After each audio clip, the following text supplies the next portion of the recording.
Breaking down the Twins' opening day loss to the Mariners on today's episode of Locked On Twins. You are Locked On Twins, your daily Minnesota Twins podcast, part of the Locked On Podcast Network, your team every day.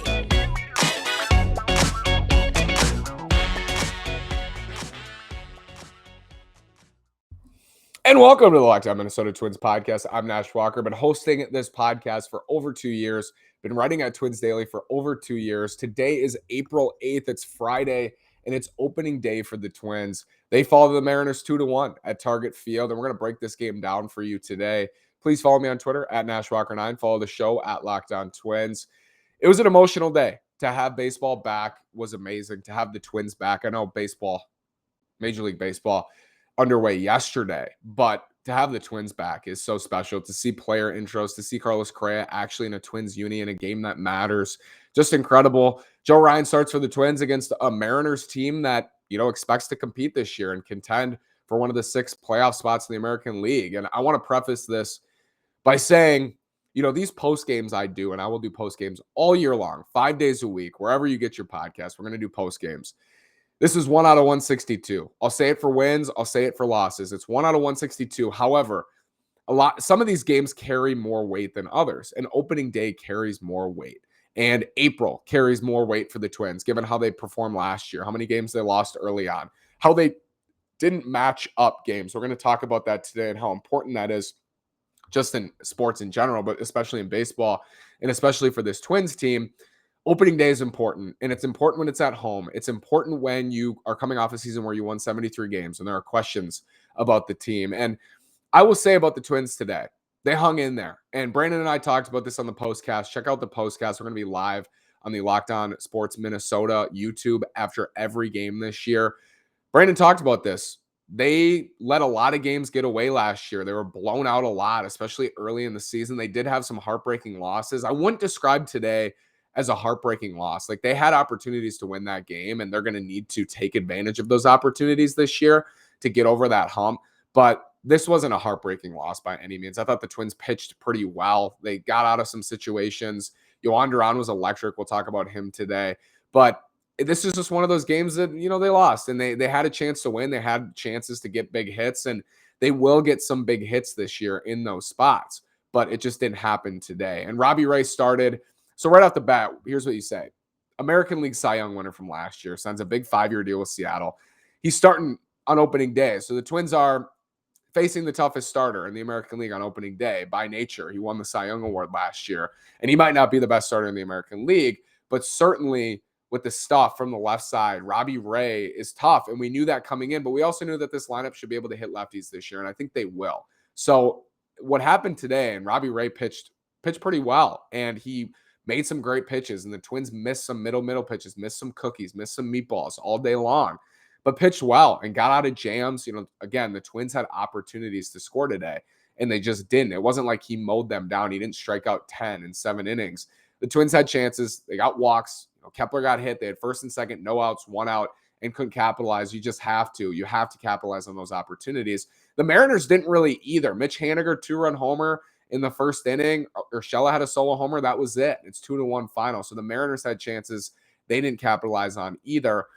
If you're looking at this game from a bird's eye view, it's hard to really blame anybody because it just didn't come together. And the offense didn't have the hits they needed. And Byron Buxton at the top of the lineup today, 0 for 4, 2 strikeouts.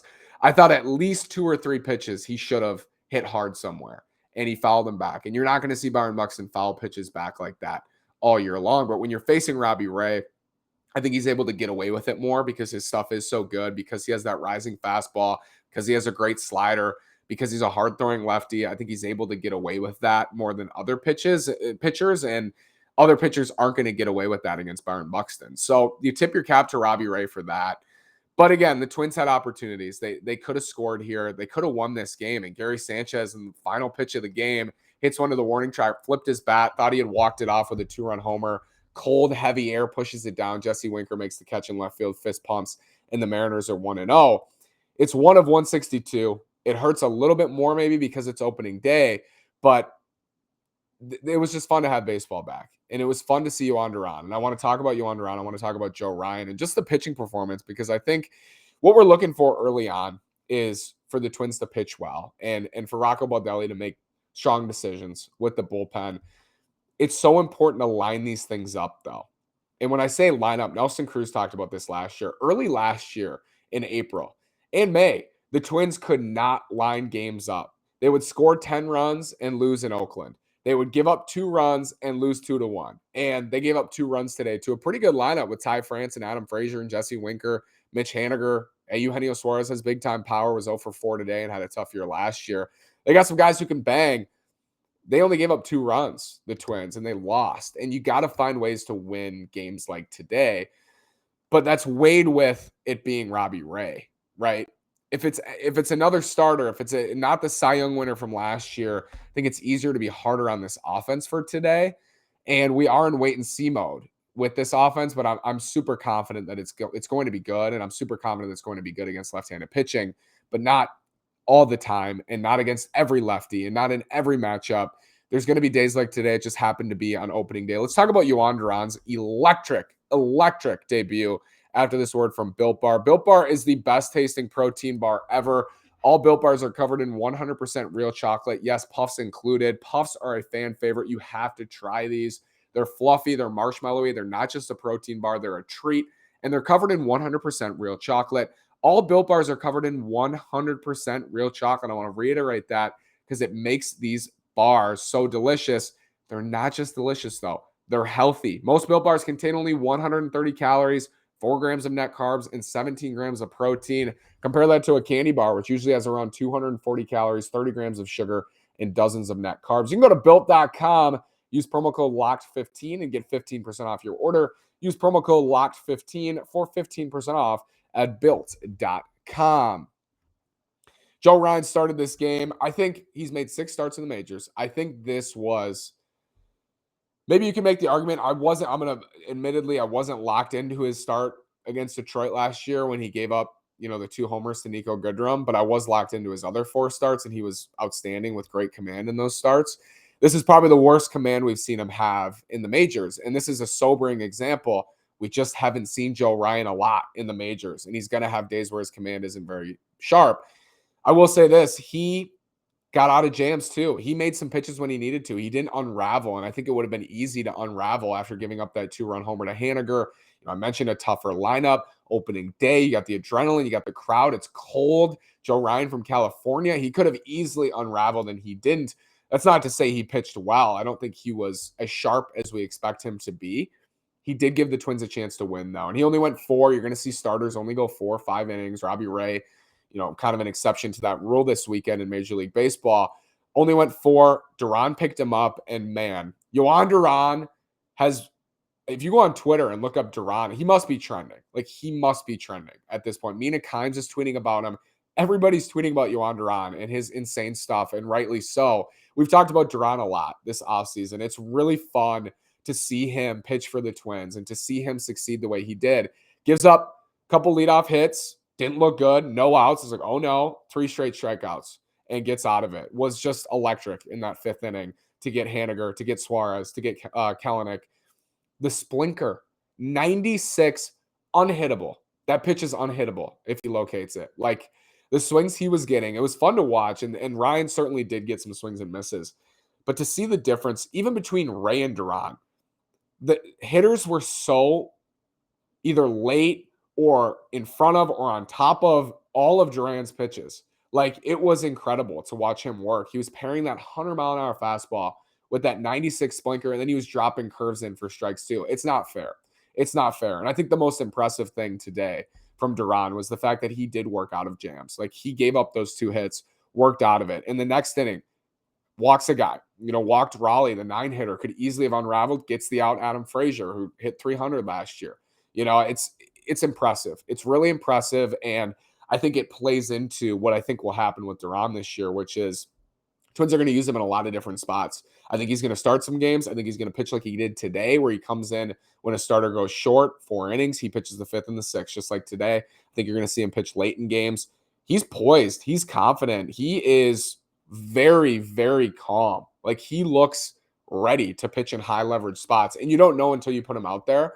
And I don't want to compare him to Jorge Alcala because it's not quite fair to Jorge, but it's a difference. Like Alcala gets really fired up on the mound, and I think he's definitely improved in that regard in recent years. And I'm comparing the two because they're both hard throwing young relievers. Alcala, I think at times has let the moment get the best of him. And again, I think he's improved, and I thought he pitched well today, and he got out of jams himself.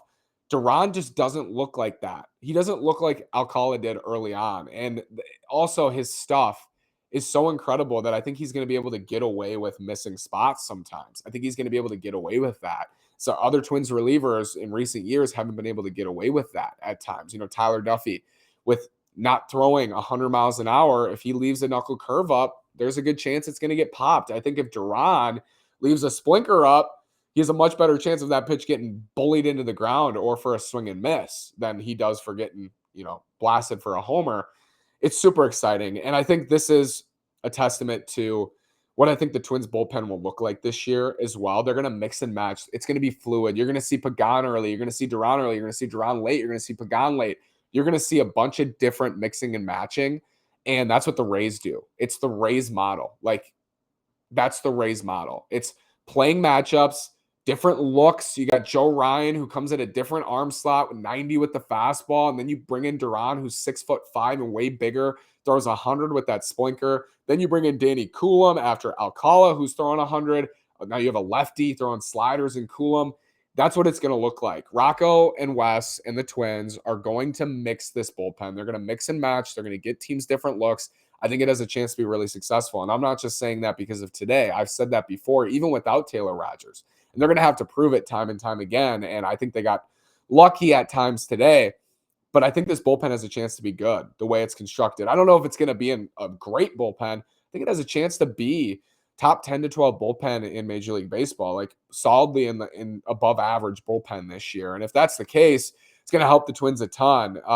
Ryan, though, Brandon Warren gave him a B on the postcast. I might give him a B- or a C+ just because early on he didn't have it, and I think he got away with some pitches. But with him, too, like with the rise on his fastball, he can get away with some pitches as well. It's going to be sunny gray tomorrow against Logan Gilbert. Let's preview Game 2. If I think the Twins have a good chance in Game 2 after this word from BetOnline. If you think the Twins have a good chance to win tomorrow without the preview or after the preview, go to betonline.net. It's your number one source for all your betting stats and sports info.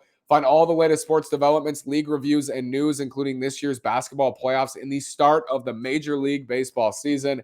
BetOnline is your continued source for all your sporting wagering information, from live betting to playoffs, esports, and more. Head to the website today or use your mobile device to learn more about the trends in action. BetOnline is where the game starts. You can go bet the Twins. You can go bet against the Twins. Use your knowledge from this podcast to go to betonline.net and make some plays. It's your number one source for all your betting stats and sports info. Logan Gilbert tomorrow for the Mariners against Sonny Gray. Yeah, Sonny Gray's your stop guy. There's no question about it. He's going to have to go out there and pitch well tomorrow. Hopefully give the Twins 5-6 good innings. I think he could, and I think he might. Like, I hope he does, and I'm confident in Sonny Gray this year. So I'm hopefully he goes out there, gives the Twins another chance to win, and it's a completely different look with Logan Gilbert. Right-handed, young. Robbie Ray today is the reigning Cy Young winner. He's a veteran lefty, throws super hard. Tomorrow, Logan Gilbert throws hard. He has potentially 3 above-average pitches. Command can be shoddy at times. Didn't put it together last year for the Mariners, but at times was very good. It depends which version of Logan Gilbert shows up. Like if he's dialed in and he's hitting spots, the Twins are going to have trouble because his stuff is electric. Former top prospect Logan Gilbert can be really difficult to hit. But if the Twins are patient, I thought the Twins were a little jumpy today. I thought they were a little jumpy, especially early on, which is understandable given it's opening day. They got to be patient tomorrow against a guy who, may not have the pinpoint command that Robbie Ray has shown. And even today, Robbie had a bunch of walks, but the Twins were jumpy in some at-bats. I thought jumping on pitches, missing pitches. Tomorrow, they're going to have to be better at the plate. Absolutely going to have to be better. They have the pitching advantage tomorrow, Sonny Gray, Logan Gilbert. They definitely have the advantage when today they were at a disadvantage, but they were favored in Vegas. I think tomorrow they'll be a favorite again. Got to go out there and get it done. Got to go out there and score some runs early, give Sonny Gray some support, give the bullpen some support, and even this thing up. And then you're going into the weekend and, Sunday, Monday, Marco Gonzalez is on the slate. They beat him last year badly at Target Field. Then you have Chris Flexen. I think Flexen might be first, but Flexen and Gonzalez, beatable pitchers on Sunday and Monday. So you're getting out of here with a split or 3 out of 4. Have to win tomorrow. I think have to win tomorrow for the Twins if you want to accomplish that in this opening series. But today's 1 out of 162. Tomorrow's 1 out of 162. And that's not to say they don't matter. They matter. We know they matter. Last year at this time, the games mattered. Twins did start 5-2, and they looked electric. They looked like they were going to be a force in the American League Central, and ended up, of course, not being that force. Got to come out tomorrow and show up. I think Luis Arraez leads off tomorrow for the Twins. Buxton Correa back into the lineup. Polanco back into the lineup. Any other changes? Sanchez maybe is catching. Could be catching tomorrow. Could see that. But Sonny Gray, who might nibble, the outer portions of the zone, could see Jeffers. I think Arraez may DH Urshela at third or Arraez at third. And, if the Twins bring in Justin Upton today, could see him this weekend. And the lineups are going to be fluid as well. So when I talk about the pitching staff, how fluid the pitching staff's going to be, the lineup will be similar. They're going to mix and match. They're going to find good matchups. They're going to platoon. They're going to get creative. A lot of people were a little frustrated today. Luis Arraez not in the opening day lineup. He ends up pinch hitting and getting a base hit. They're going to play matchups. Gary Sanchez, 125, I believe, or 124 weighted runs created plus against lefties last year. We broke that down in our opening day preview. Wasn't a surprise to see him in the lineup today with Ryan Jeffers. That's likely going to be the case against lefties. So they're going to mix and match, and whether that's smart or not, I guess we'll find out. But the Twins are 0-1, and would have liked to see them take advantage today of, at times, big-time opportunities against a very good starter. You have to get that one hit. They just couldn't break through with that one hit today. Yohan Duran was electric. There were positives here. Duran was good. Joe Ryan worked out of some trouble. I didn't think he pitched great. Jorge Alcala got out of some trouble. I thought the bullpen was awesome. So there are some positives here, and they can kind of roll that into tomorrow, and we can roll that into the rest of the series and the rest of April. Thank you so much for listening today. Thank you for making Locked On Twins your first listen every single day. We are free and available on all podcast platforms. Thanks for making Locked On Twins your first listen. I'll make your second listen Locked On MLB. Paul Francis Sullivan, please call him Sully, brings you his unique perspective on the major leagues past and present. It's free and available wherever you get your podcast. Thanks again for listening. Check out our postcast with Brandon Warren wherever you get your podcast. Join us tomorrow live. We will be back. Thank you so much. Have a great day, and go Twins.